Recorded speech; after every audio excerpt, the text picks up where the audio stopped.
Olá pessoal, sejam todos bem-vindos. Esse aqui é o nosso segundo vídeo da análise fundamentalista da empresa Petrobras. Esse aqui a gente vai falar sobre endividamento. O primeiro nós falamos sobre balanço patrimonial e o terceiro nós vamos falar sobre DRE, que é o demonstrativo do resultado do exercício. Os links já vão estar aí na descrição, que quem quiser acompanhar vai ser muito bem-vindo. No vídeo sobre balanço patrimonial a gente ressaltou alguns assuntos e alguns debates referente ao futuro da Petrobras e ao futuro do petróleo. Quem quiser acompanhar lá, tá super interessante, bem legal. Bom, para a gente não estender muito, como que eu já discuti sobre esse assunto, porque a Petrobras virou notícia aí recentemente nos últimos dias por causa da troca do presidente, com intermediação aí do presidente Bolsonaro.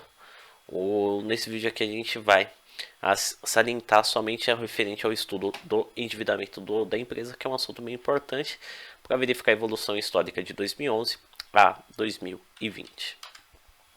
Bom pessoal, antes de mais nada, quem puder estar se inscrevendo no canal já contribui demais aí para a continuidade do projeto. Tem mais redes sociais, Instagram e o Facebook, quem quiser acompanhar lá vai ser muito bem-vindo. Bom, vamos começar aqui com a dívida bruta. A dívida bruta é os empréstimos e financiamentos a longo prazo da empresa. Bom, a gente consegue avaliar aqui que de 2011 a 2015 ele alcançou um pico de dívida. 2015 foi um ano que a empresa ficou mais endividada, porém essa dívida aí de 2016 a 2019 veio numa tendência de queda. Porém aqui em 2020 aqui ela voltou a crescer o volume de dívida da empresa. Bom, a dívida líquida é a diferença da dívida bruta e do caixa da empresa. Aqui, quanto o gráfico vai aumentando, quer dizer que o volume de dívida vem aumentando em relação ao volume de caixa da empresa. Bom, de 2011 a 2015 esse volume veio crescendo, ou seja, o volume de dívida vem aumentando em relação ao caixa da empresa. 2016 a 2017 veio caindo essa diferença, porém voltando a crescer de 2019 a 2020, ou seja, de 2019 a 2020, o volume de dívida está aumentando em relação ao volume de caixa da empresa. Bom, isso aqui é os empréstimos e financiamentos a curto prazo e a longo prazo. A barrinha azul, os empréstimos e financiamentos a curto prazo, ou seja, que a empresa tem a pagar até o período de 12 meses. E o volume de dívida, o laranja é o volume de dívida a longo prazo que ela tem que pagar acima de 12 meses, ou seja, no período de longo prazo. Bom, já batendo o olho, a gente consegue avaliar aqui que o volume de dívida a curto prazo é bem inferior ao volume de dívida a longo prazo. Então a gente já consegue avaliar aqui que o volume de dívida da empresa ela tá a perder de vista. Ou seja, há uma grande probabilidade da empresa pagar com tranquilidade, tempo de poder fazer seu estoque girar caixa e poder honrar esses compromissos. Mas a gente só tem que ligar o sinal de alerta, porque um dia ela vai ter que pagar essa dívida, né? E tá um volume, pelo menos a longo prazo, está uma dívida muito grande. Tá uma dívida aí a perder de vista, mas se a empresa, se ela, essa dívida a curto prazo começar a vir para o período presente, ficar nesse volume aqui, acredito que ela paga com tranquilidade. Vamos verificar aí os próximos episódios de Petrobras, né? Que é uma empresa estatal. Os preços dela tem muita interferência externa, né? Preço do petróleo, interferência do governo, política envolvida. Então é uma empresa muito complicada, né? Não é uma das minhas favoritas para investir, mas aqui eu tenho que ser imparcial, eu tenho que falar sobre a análise fundamentalista. Mas para quem investe na Petrobras não pode só se apegar à análise fundamentalista, tem que se apegar a muitos aspectos econômicos aí que envolvem o mundo da Petrobras. Bom, aqui é o retorno da dívida investida, com a participação da dívida total da empresa em relação ao lucro líquido da empresa e em relação aos juros que ela paga sobre esse capital, ou seja, o custo do capital.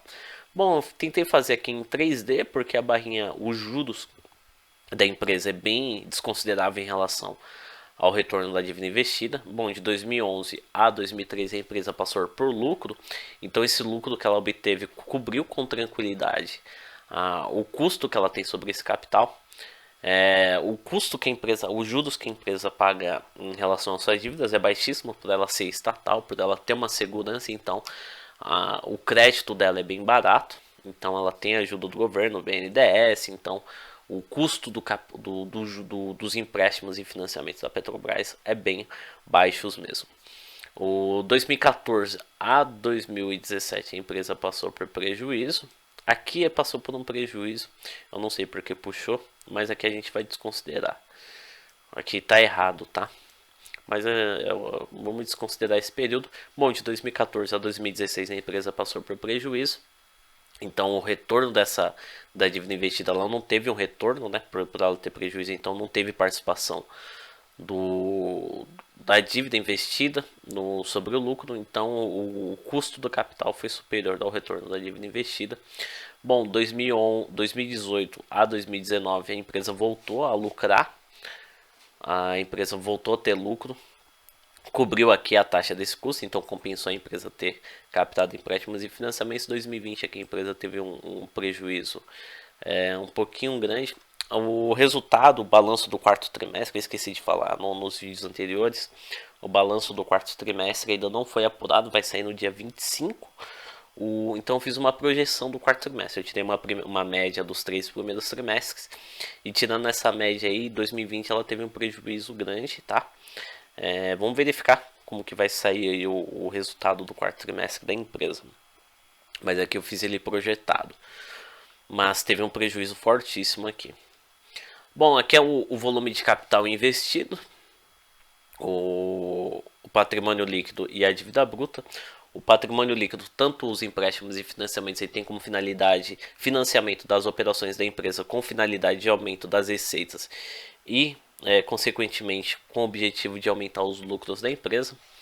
Bom, o ideal, sempre o cenário ideal é que o patrimônio líquido seja superior à dívida bruta, mas a Petrobras é um caso a ser estudado, porque o custo do capital, como que a gente avaliou no slide anterior, o custo do capital da Petrobras é bem baixo, né, em relação ao mercado em si, né? Então a empresa ela tem um endividamento muito alto, mas por questão do custo do capital ser baixíssimo, por ela ser uma estatal. Bom, 2011 a 2013 foi um cenário até que legal, patrimônio líquido superior da dívida total da empresa. Porém, a partir de 2014 aqui, bom, a partir de 2011, de 2011 a 2015 o endividamento da empresa veio crescendo. A partir de 2014 a dívida superou aqui o patrimônio líquido da empresa. 2015 aqui praticamente dobrou o volume de dívida em relação ao patrimônio líquido, a dívida veio diminuindo. Em contrapartida também o patrimônio líquido veio diminuindo, ficou praticamente no mesmo patamar do ano anterior de 2015. A dívida veio diminuindo, então a diferença entre o patrimônio líquido e a dívida também veio diminuindo.